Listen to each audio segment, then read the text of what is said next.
আসসালামু আলাইকুম। আজকে আমরা কথা বলবো পুষ্পা দ্য রাইজ মুভির ব্যাপারে।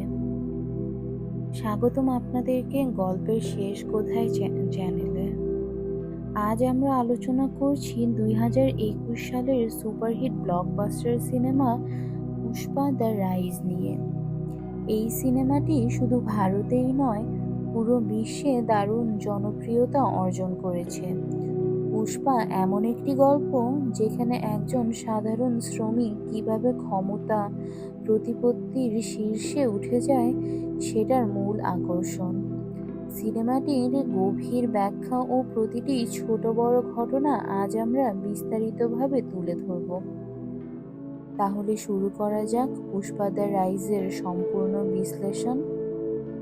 এই সিনেমার গল্প আবর্তিত হয়েছে ভারতের অন্ধ্রপ্রদেশের শেষাচলম পাহাড়ের লাল চন্দন কাঠের অবৈধ চোরাচালানকে ঘিরে। লাল চন্দন এক ধরনের দামি কাঠ যা আন্তর্জাতিক বাজারে অত্যন্ত মূল্যবান। এই কাঠ শুধুমাত্র ভারতেই জন্মায় এবং চোরা কারবারিরা এটি চীন, দুবাই, মালয়েশিয়া এবং অন্যান্য দেশে পাচার করে। এই কাঠের ব্যবসা বেআইনি, কিন্তু এটি থেকে প্রচুর টাকা আয় করা যায়। সিনেমার মূল চরিত্র পুষ্পারাজ এই চোরাচালানের সাথে যুক্ত হয়ে কিভাবে ক্ষমতার চূড়ায় উঠে সেটাই এই সিনেমার মূল গল্প। পুষ্পারাজ হচ্ছে একজন দরিদ্র শ্রমিক যে জন্ম থেকে অবৈধ সন্তান হওয়ার কারণে সমাজের অবহেলা সহ্য করেছেন। তার জীবনের মূল লক্ষ্য হচ্ছে ক্ষমতা অর্জন করা, যাতে কেউ তাকে আর অবহেলিত করতে না পারে। চোরাচালান জগতে সে বুদ্ধি, সাহস ও চতুরতার মাধ্যমে দ্রুত উপরে উঠে যায়। শ্রীবল্লী হচ্ছে গ্রামের এক সাধারণ মেয়ে যার প্রতি পুষ্পার প্রেম জন্মায়। শুরুতে সে পুষ্পাকে পাত্তা দেয় না, কিন্তু পরে পুষ্পার সাহস ও ভালোবাসা দেখে তার প্রতি আকৃষ্ট হয়ে পড়ে। শ্রীনু হচ্ছে লালচন্দন চোরাচালানের অত্যন্ত এক বড় নেতা, যে এই ধরনের ব্যবসার উপর একচ্ছত্র নিয়ন্ত্রণ রাখে। সে শ্রমিকদের অত্যাচার করে এবং তাদের ন্যায্য মজুরি দেয় না। কোন্ডা রেড্ডি হচ্ছে লালচন্দন ব্যবসার আরেক গ্যাং লিডার, যে শুরুতে পুষ্পার প্রতি বন্ধুত্বপূর্ণ আচরণ করলেও পরে শত্রু হয়ে যায়।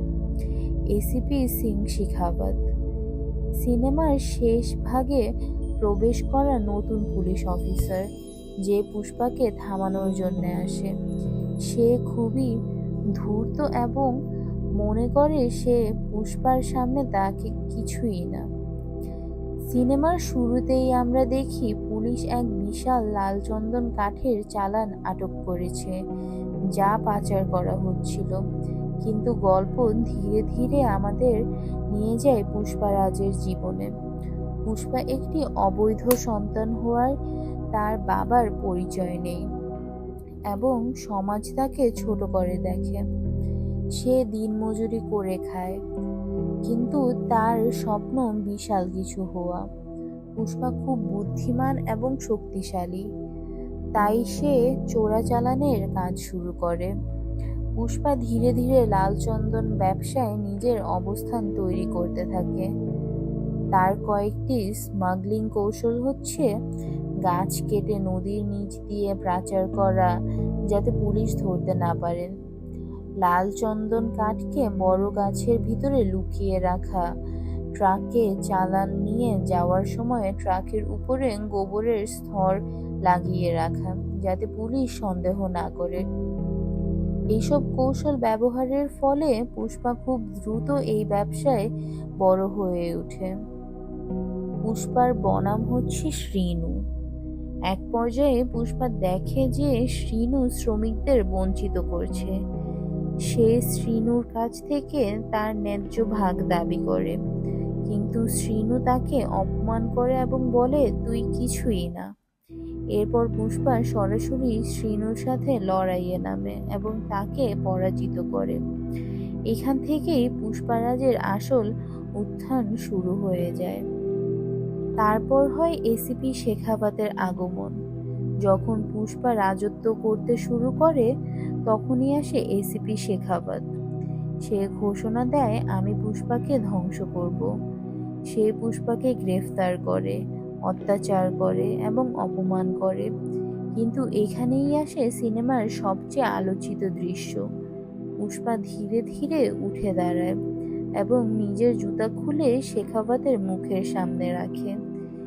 এটা ছিল এক অসম্ভব দৃশ্য, যা দেখিয়ে দেয় পুষ্পা এখন তার কাউকে ভয় পায় না। সিনেমার শেষের দিকে আমরা দেখতে পারি পুষ্পা পুরো ব্যবসায়ে রাজা হয়ে গেছে। শেখাবত বুঝতে পারে যে পুষ্পাকে হারানো এত সহজ নয়।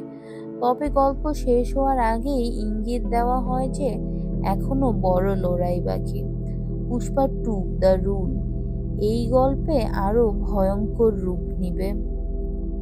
সিনেমার থিম ও বার্তা হচ্ছে একজন সাধারণ মানুষও আর চেষ্টায় বড় কিছু হতে পারে। সমাজ যাকে অবহেলা করে সেই একদিন শীর্ষে পৌঁছাতে পারে।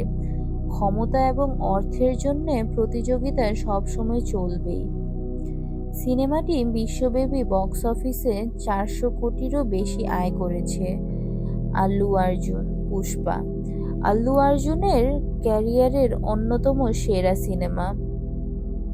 শ্রীবল্লী এবং ও আন্তাভা গান বিশ্বব্যাপী হিট করেছে।